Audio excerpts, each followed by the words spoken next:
सभी मित्रों को मेरा प्यार भरा नमस्कार। तो दोस्तों, आप सभी का डॉक्टर IAS चैनल में स्वागत है। आज तक हमने 4 अध्याय कर लिए हैं हमारा अतीत कक्षा 8 के हिस्ट्री किताब के, इतिहास किताब के, और आज है 5वां भाग, 5वां चैप्टर या 5वां लेसन, जब जनता बगावत करती है। 1857 और उसके बाद नीतियाँ और लोग। पिछले अध्यायों में हमने पढ़ा था ईस्ट इंडिया कंपनी को नीतियों और जनता पर उसके प्रभाव के बारे में। इन नीतियों से राजाओं, रानियों, किसानों, जमींदारों, आदिवासियों, सिपाहियों सब पर तरह तरह के असर पड़े। आप यह भी देख चुके हैं कि जो नीतियाँ और कार्रवाई जनता के हित में नहीं होती, जो उनकी भावनाओं को ठेस पहुँचाती, उनका लोग किस तरह विरोध करते हैं। नवाबों की छिनती सत्ता। 18वीं सदी के मध्य से ही राजाओं और नवाबों की ताकत छिनने लगी थी। उनकी सत्ता और सम्मान दोनों खत्म होते जा रहे थे। बहुत सारे दरबारों में रेजिडेंट तैनात कर दिए गए थे। स्थानीय शासकों की स्वतंत्रता घटती जा रही थी। उनकी सेनाओं को भंग कर दिया गया था। उनके राजस्व वसूली के अधिकार व इलाके एक एक करके छिनते जा रहे थे। बहुत सारे स्थानीय शासकों ने अपने हितों की रक्षा के लिए कंपनी के साथ बातचीत भी की। उदाहरण के लिए झांसी की रानी लक्ष्मीबाई चाहती थी कि कंपनी उनके पति की मृत्यु के बाद उनके गोद लिए हुए बेटे को राजा मान ले। पेशवा बाजीराव द्वितीय के दत्तक पुत्र नाना साहेब ने भी कंपनी से आग्रह किया कि उनके पिता की जो पेंशन मिलती थी वह मृत्यु के बाद उन्हें मिलने लगे। अपनी श्रेष्ठता और सैनिक ताकत के नशे में चूर कंपनी ने इन निवेदनों को ठुकरा दिया। अवध की रियासत अंग्रेज़ों के कब्जे में जाने वाली आखिरी रियासत से थी और 1801 में अवध पर एक सहायक संधि थोपी गई और 1856 में अंग्रेज़ों ने उसे अपने कब्जे में ले लिया। गवर्नर जनरल डलहौजी ने ऐलान कर दिया कि रियासत का शासन ठीक से नहीं चलाया जा रहा है, इसलिए शासन को दुरुस्त करने के लिए ब्रिटिश प्रभुत्व जरूरी है। कंपनी ने मुगलों के शासन को ख़त्म करने की भी पूरी योजना बना ली थी। कंपनी द्वारा जारी किए गए सिक्कों पर से मुग़ल बादशाह का नाम हटा दिया गया। 1849 में गवर्नर जनरल डलहौजी ने ऐलान किया कि बहादुर शाह जफर की मृत्यु के बाद बादशाह के परिवार को लाल किले से निकालकर उसे दिल्ली में कहीं और बसाया जाएगा। 1856 में गवर्नर जनरल कैनिंग ने फैसला किया कि बहादुर शाह जफर आखिरी मुग़ल बादशाह होंगे। उनकी मृत्यु के बाद उनके किसी भी वंशज को बादशाह नहीं माना जाएगा, उन्हें केवल राजकुमारों के रूप में मान्यता दी जाएगी। किसान और सिपाही। गाँव में किसान और जमींदार भारी भरकम लगान और कर वसूली के सख्त तौर तरीक़ों से परेशान थे। बहुत सारे लोग महाजनों से लिया कर्जा नहीं लौटा पा रहे थे। इसके कारण उनकी पीढ़ियाँ पुरानी ज़मीन हाथों से निकलती जा रही थी। कंपनी के तहत काम करने वाले भारतीय सिपाहियों के असंतोष की अपनी वजह थी। वे अपने वेतन भत्तों और सेवा शर्तों के कारण परेशान थे। कई नियम उनकी धार्मिक भावनाओं और आस्थाओं को ठेस पहुँचाते थे। क्या आप जानते हैं कि उस ज़माने में बहुत सारे लोग समुद्र पार नहीं जाना चाहते थे। उन्हें लगता था कि समुद्र यात्रा से उनका धर्म और जाति भ्रष्ट हो जाएंगे। जब 1824 में सिपाहियों को कंपनी की ओर से लड़ने के लिए समुद्र के रास्ते बर्मा जाने का आदेश मिला तो उन्होंने इस हुक्म को मानने से इनकार कर दिया। उन्हें ज़मीनी के रास्ते जाने में एतराज़ नहीं था। सरकार का हुक्म न मानने के कारण उन्हें सख्त सज़ा दी, क्योंकि यह मुद्दा भी ख़त्म नहीं हुआ था। इसीलिए 1856 में कंपनी को एक नया कानून बनाना पड़ा। इस कानून में साफ कहा गया था कि अगर कोई व्यक्ति कंपनी की सेना में नौकरी करेगा तो ज़रूरत पड़ने पर उसे समुद्र पार भी जाना पड़ सकता है। सिपाही गाँवों के हालात से भी परेशान थे। बहुत सारे सिपाही खुद किसान थे। वे अपने परिवार गाँव में छोड़कर आए थे, लिहाजा किसानों को गुस्सा जल्दी ही सिपाहियों में भी फैल गया। सुधारों की प्रतिक्रिया। अब जो सुधारों की प्रतिक्रिया है उसके बारे में बात करते हैं। अंग्रेज़ों को लगता था कि भारतीय समाज को सुधारना जरूरी है। सती प्रथा को रोकने और विधवा विवाह को बढ़ाने देने के लिए कानून बनाए। अंग्रेजी भाषा की शिक्षा को जमकर प्रोत्साहन दिया गया। 1830 के बाद कंपनी ने ईसाई मिशनरियों को खुलकर काम करने और यहाँ तक कि ज़मीन व संपत्ति जुटाने की भी छूट दे दी। 1850 में एक नया कानून बनाया जिसमें ईसाई धर्म को अपनाना और आसान हो गया। इस कानून में प्रावधान किया गया था कि अगर कोई भारतीय व्यक्ति ईसाई धर्म अपनाता है तो भी पुरखों की संपत्ति पर उसका अधिकार पहले जैसा ही रहेगा। बहुत सारे भारतीय को यकीन हो गया था कि अंग्रेज उनका धर्म, उनके सामाजिक रीति रिवाज और परंपरागत जीवन शैली को नष्ट कर रहे हैं। दूसरी तरफ से भारतीय भी थे जो मौजूदा सामाजिक व्यवस्था में बदलाव चाहते थे। इन सुधारकों और उनके सुधारक आंदोलनों के बारे में आप अध्याय 7 में भी पढ़ेंगे। और जनता की नज़र से उस ज़माने में लोग अंग्रेज़ शासन के बारे में क्या सोच रहे थे, इसका जायज़ा लेने के लिए हम स्रोत 1 और 2 को पढ़ेंगे। 84 नियमों की सूची। यहाँ महाराष्ट्र के गांव में रहने वाले ब्राह्मण विष्णु भट्ट गोडसे द्वारा लिखित पुस्तक माझा प्रवास के कुछ अंश दिए गए हैं। विष्णु भट्ट और उनके चाचा मथुरा में आयोजित किए जा रहे एक यज्ञ में भाग लेने के लिए निकले थे। विष्णु भट्ट लिखते हैं कि रास्ते में उनकी मुलाकात कुछ सिपाहियों से हुई, जिन्होंने उन्हें सलाह दी कि वे वापस लौट जाइए, क्योंकि 3 दिन के भीतर चारों तरफ कोहराम मच जाएगा। सिपाहियों ने जो कहा वह इस प्रकार था। अंग्रेज़ सरकार हिंदुओं और मुसलमानों के धर्म को नष्ट करने पर आमदा है। उन्होंने 84 नियमों की एक सूची बनाई और कलकत्ता में सारे राजाओं और राजकुमारियों की मौजूदगी में उसका ऐलान कर दिया। उन्होंने बताया कि राजा इन नियमों को मानने के लिए तैयार नहीं हैं। उन्होंने अंग्रेज़ों को घातक परिणामों की चेतावनी दी। राजाओं ने कहा कि अगर यह नियम लागू किए गए तो भारी उथल पुथल मच जाएगी। राजा भारी गुस्से में अपनी राजधानियों को लौट गए। तमाम बड़े लोग योजना बना रहे हैं। धर्म युद्ध के लिए तारीख तय कर ली गई थी और मेरठ छावनी से एक गुप्त योजना तैयार करके विभिन्न छावनियों में भेज दी गई थी। अब एक दूसरा स्रोत है। जल्दी ही हर टुकड़ी में उत्तेजना छा गई। उस दौर की एक और झलक सूबेदार सीताराम पांडे के संस्मरणों में मिलती हैं। सीताराम पांडे को 1812 में बंगाल नेटिव आर्मी में सिपाही के तौर पर भर्ती किया गया था। उन्हें 48 साल तक नौकरी की और 1860 में सेवानिवृत्त हुए। उन्होंने बगावत को दबाने में अंग्रेज़ों की मदद की। हालांकि उनका बेटा भी विद्रोहियों के साथ था और अंग्रेज़ों ने सीताराम की आंखों के संस्मरण लिखने के लिए प्रेरित किया। सीताराम ने 1861 में अवधी भाषा में अपने संस्मरण लिखे, जिनका नारगेट ने अंग्रेज़ों में अनुवाद किया और फ्रॉम सिपाही टू सूबेदार, सिपाही से सूबेदार तक के नाम से प्रकाशित करवाया गया। सीताराम पांडे के संस्मरणों का एक अंश इस प्रकार था।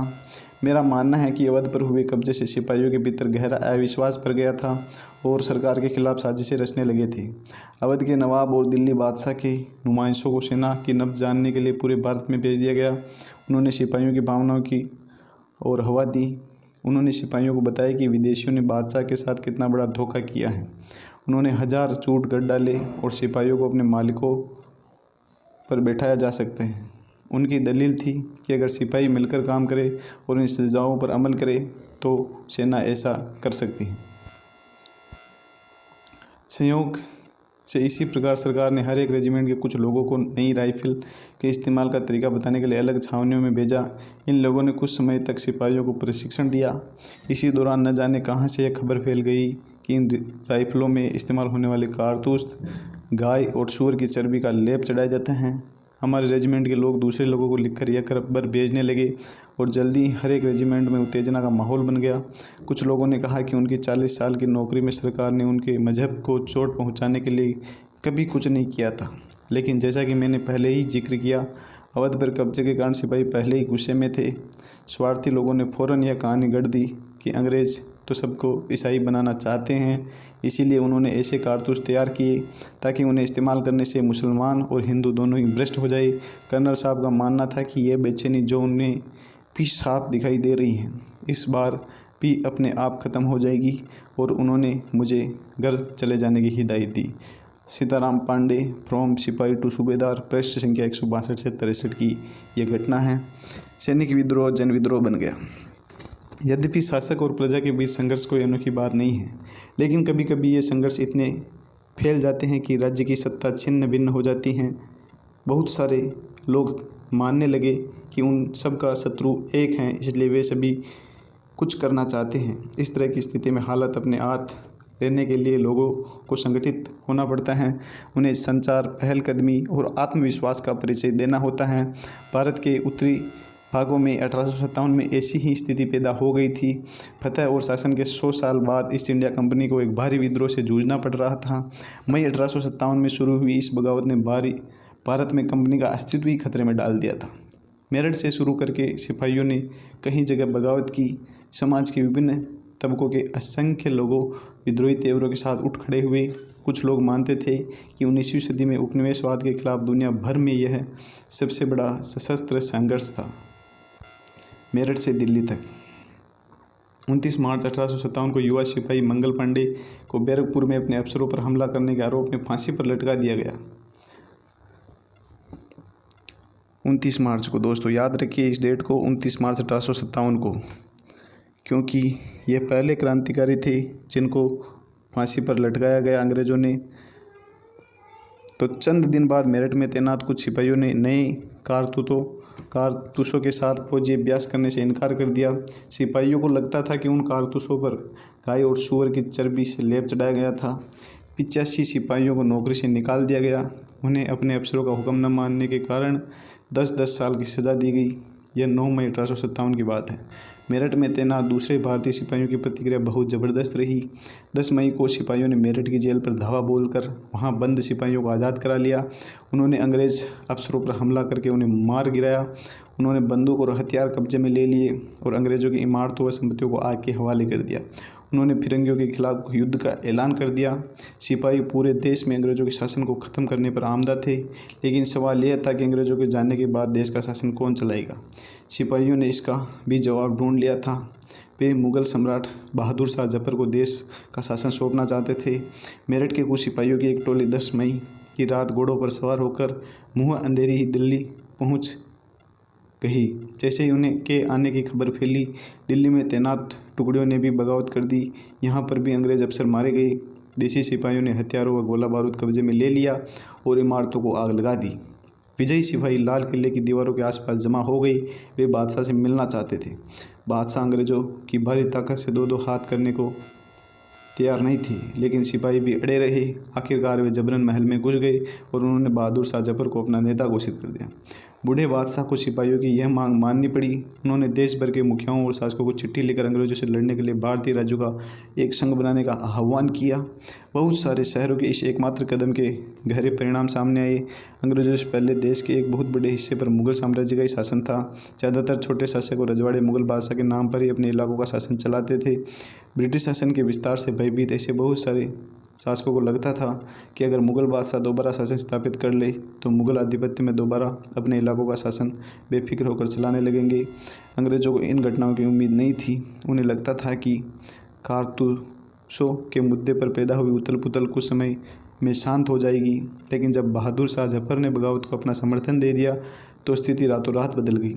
अक्सर ऐसा होता है कि जब लोगों को कोई रास्ता दिखाई देने लगता है तो उनका उत्साह और साहस बढ़ जाता है।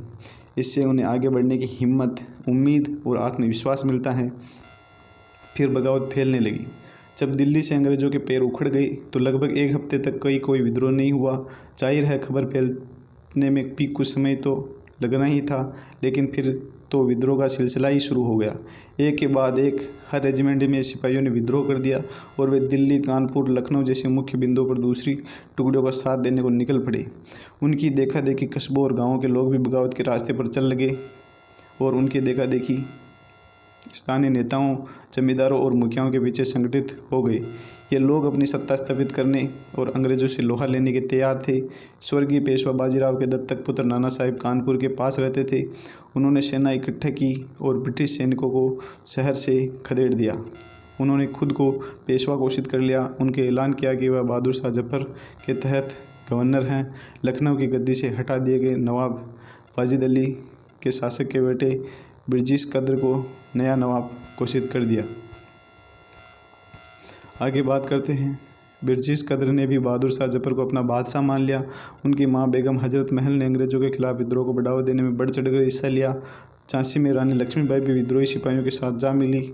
उन्होंने नाना साहिब के सेनापति तात्या टोपे के साथ मिलकर अंग्रेज़ों को भारी चुनौती दी। विद्रोही टुकड़ियों के सामने अंग्रेज़ों की संख्या बहुत कम थी। बहुत सारे मोर्चों पर उनकी ज़बरदस्त हार हुई। इससे लोगों को यकीन हो गया कि अब अंग्रेज़ों का शासन खत्म हो चुका है।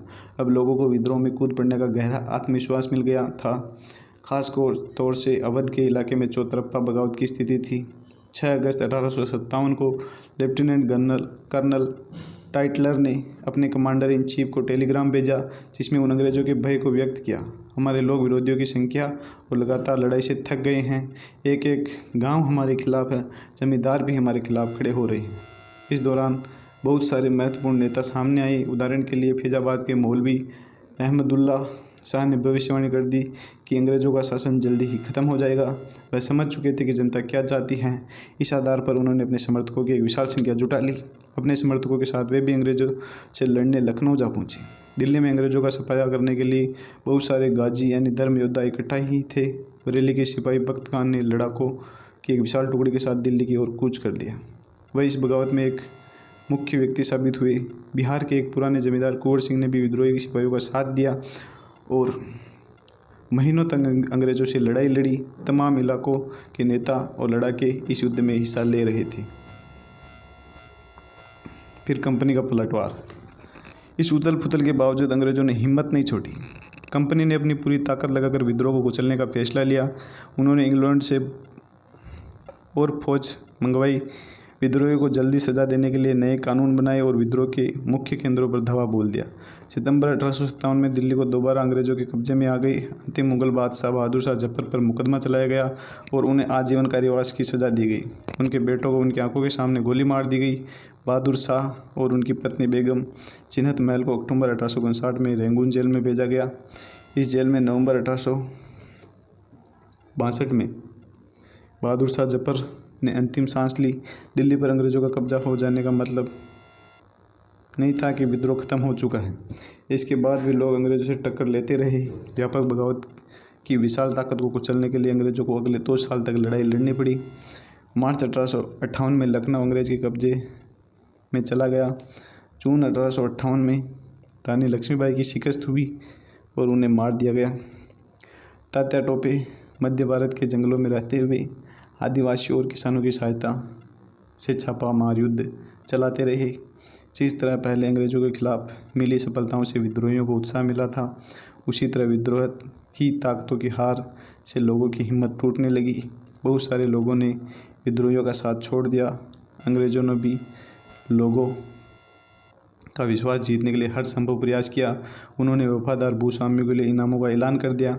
उन्होंने आश्वासन दिया कि उनके ज़मीन पर उनके परंपरागत अधिकार बने रहेंगे। जिन्होंने विद्रोह किया था उनसे कहा गया कि अगर वे अंग्रेज़ों के सामने समर्पण कर देते हैं और अगर उन्हें किसी अंग्रेज़ की हत्या नहीं की तो वे सुरक्षित रहेंगे और ज़मीन पर उनके अधिकार और दावेदारी बनी रहेगी। इसके बावजूद सैकड़ों सिपाहियों, विद्रोहियों, नवाबों और राजाओं पर मुकदमे चलाए गए और उन्हें फांसी पर लटका दिया गया। विद्रोह के बाद के साल अंग्रेज़ों ने 1859 के आखिर तक देश पर दोबारा नियंत्रण पा लिया था, लेकिन अब वे पहले वाली नीतियों के सहारे शासन नहीं चला सकते थे। अंग्रेज़ों ने जो अहम बदलाव किए वे इस प्रकार हैं। नंबर 1, ब्रिटिश संसद ने 1858 में एक नया कानून पारित किया और ईस्ट इंडिया कंपनी के सारे अधिकार ब्रिटिश साम्राज्य के हाथ में सौंप दी गई ताकि भारतीय मामलों को ज़्यादा बेहतर ढंग से संभाला जा सके। ब्रिटिश मंत्रिमंडल के एक सदस्य को भारतीय मंत्री के रूप में नियुक्त किया गया। उसे भारत के शासन से संबंधित मामलों को संभालने का जिम्मा सौंपा गया। उसे सलाह देने के लिए एक परिषद का गठन किया गया जिसे इंडिया काउंसिल कहा जाता है। भारत के गवर्नर जनरल को वाइसराय का ओहदा दिया गया। इस प्रकार उन्हें इंग्लैंड के राजा या रानी का निजी प्रतिनिधि घोषित कर दिया गया। फलस्वरूप अंग्रेज सरकार ने भारत के शासन की जिम्मेदारी सीधे अपने हाथों में ले ली। नंबर 2, देश के सभी शासकों को भरोसा दिया गया था कि भविष्य में कभी भी उनके भूक्षेत्र पर कब्जा नहीं किया जाएगा। उन्हें अपनी रियासतें अपने वंशजों यहाँ तक कि दत्तक पुत्र को सौंपने की छूट दे दी गई, लेकिन उन्हें इस बात के लिए प्रेरित किया गया कि वे ब्रिटेन की रानी को अपना अधिपति स्वीकार करें। इस तरह भारतीय शासकों को ब्रिटिश साम्राज्य के अधीन शासन चलाने के लिए छूट दी गई। तीसरा, सेना में भारतीय सिपाहियों का अनुपात कम करने और यूरोपीय सिपाहियों की संख्या बढ़ाने का फैसला लिया गया। यह भी तब तय किया गया कि अवध, बिहार, मध्य भारत और दक्षिण भारत से सिपाहियों को भर्ती करने के बजाय अब गोरखा, सिखों और पठानों में से ज़्यादा सिपाही भर्ती किए गए। नंबर 4, मुसलमानों को ज़मीन और संपत्ति बड़े पैमाने पर जब्त की गई। उन्हें संदेह व शत्रुता के भाव से देखा जाने लगा। अंग्रेज़ों को लगता था कि यह विद्रोह उन्होंने ही खड़ा किया था।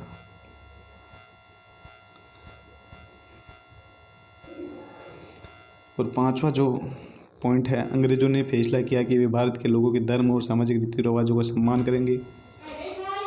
छठा प्रश्न, भूस्वामियों और जमींदारों की रक्षा करने तथा जमीन पर उनके अधिकारों को स्थापित करने के लिए नीतियाँ बनाई गई। इस प्रकार 1857 के बाद इतिहास का एक नया चरण शुरू हुआ। तो दोस्तों, इसी के साथ 5वां अध्याय समाप्त होता है।